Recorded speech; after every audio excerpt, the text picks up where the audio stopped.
thought this might be an interesting comparison. I have two pistols that I carry. I've carried my Springfield XD9 ever since I had my concealed carry permit, which is, what, about 2 years now.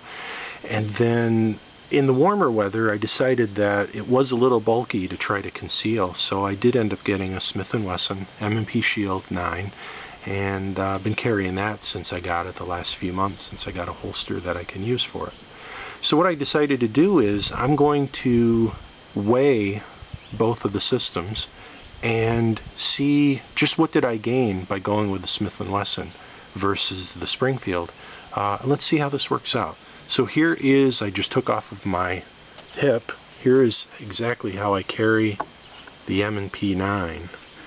And so we've got 2 pounds, ½ ounce.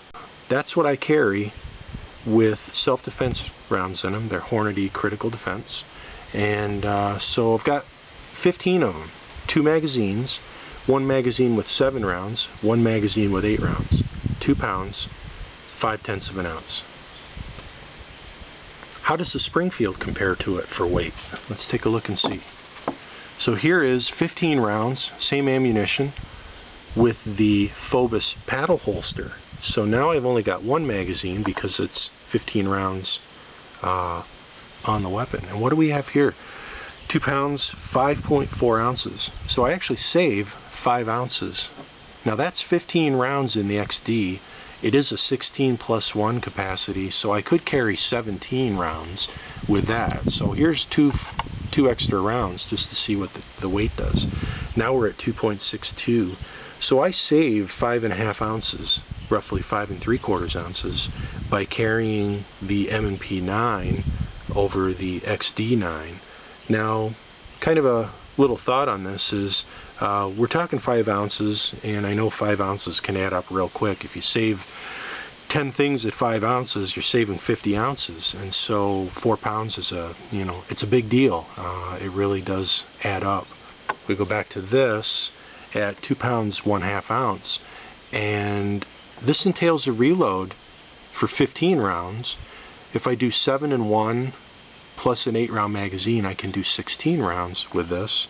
That means my weight becomes 2 pounds, 9/10 of an ounce. Is a reload factored in? What does that mean in a real-world situation? I'd rather have the XD over the Shield when it comes down to it, because I'd rather not have to reload, because I'd rather not have to fire in the first place.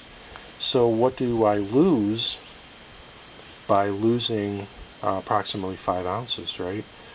What I lose is maybe a few seconds of a reload, and under stress maybe that reload isn't as easy as it is when you're not under stress. I don't know, just kind of musing here a little bit, because I don't expect to ever find out which one I really need to know better.